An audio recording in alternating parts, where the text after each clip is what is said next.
Hello beautiful souls! Today we will try and make a stretchy bracelet using 6mm gemstones and an 8mm wooden bead actually. I'm using the wooden bead because it has a bigger hole so I can hide my knot. Every bracelet I've made so far seems to be holding up quite nicely.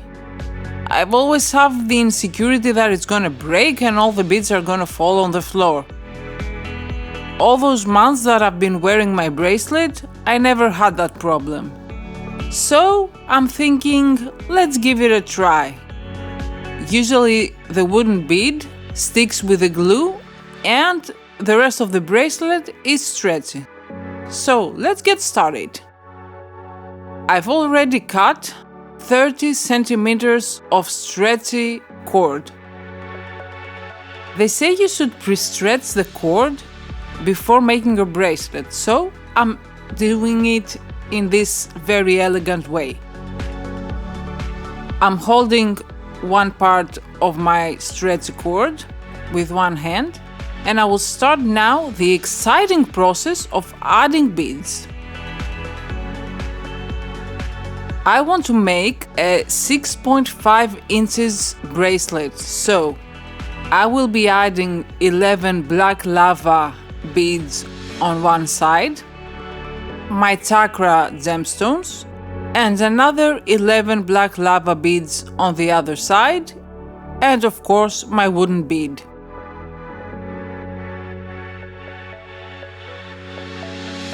Some people find this process boring. Others find it meditative, so the choice is yours. Sometimes I know the camera is out of focus and I apologize for that.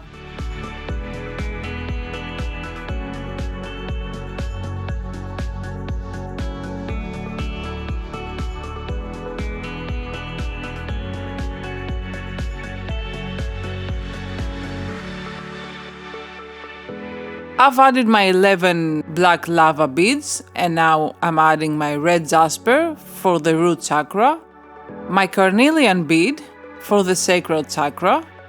Now I will add a citrine bead for the solar plexus,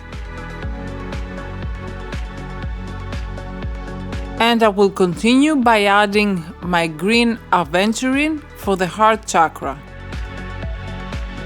an amazonite bead for the throat chakra,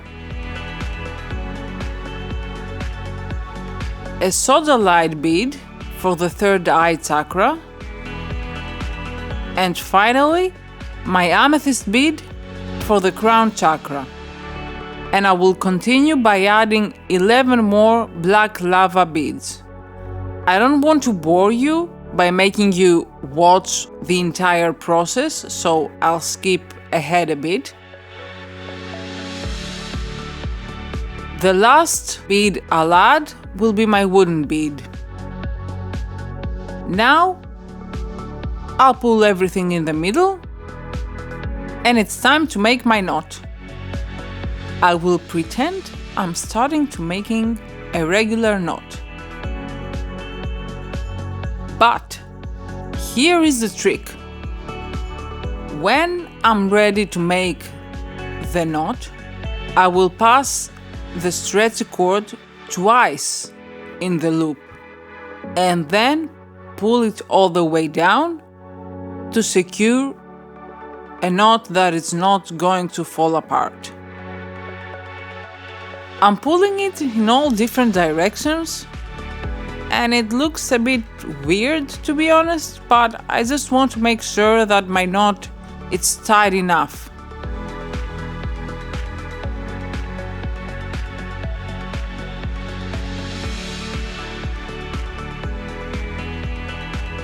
Many people suggest that you don't have to add glue to this knot, but to be honest, I don't feel safe. I feel that everything is just gonna fall apart.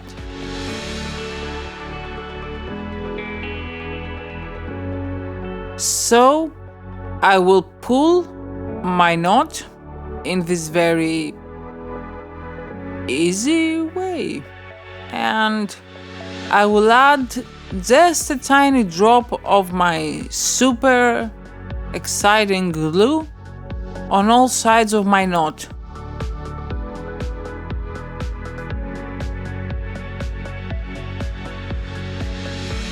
When I've done that, the glue will start to dry out, and I will cut the excess cord, leaving just a couple of millimeters of cord. And now, magic. I'm hiding the knot inside my wooden bead. Nobody knows it's there, but it is. I think my stretchy bracelet is ready. The glue has already started to dry out. My bracelet looks secure and stretchy. I think I've done a pretty good job. It is 6.5 inches, so not my size. I have a different wrist circumference. I will be giving this bracelet with a random Etsy order. For more details, look in the description below. If you enjoyed this video, please like and subscribe for more. Thanks for watching.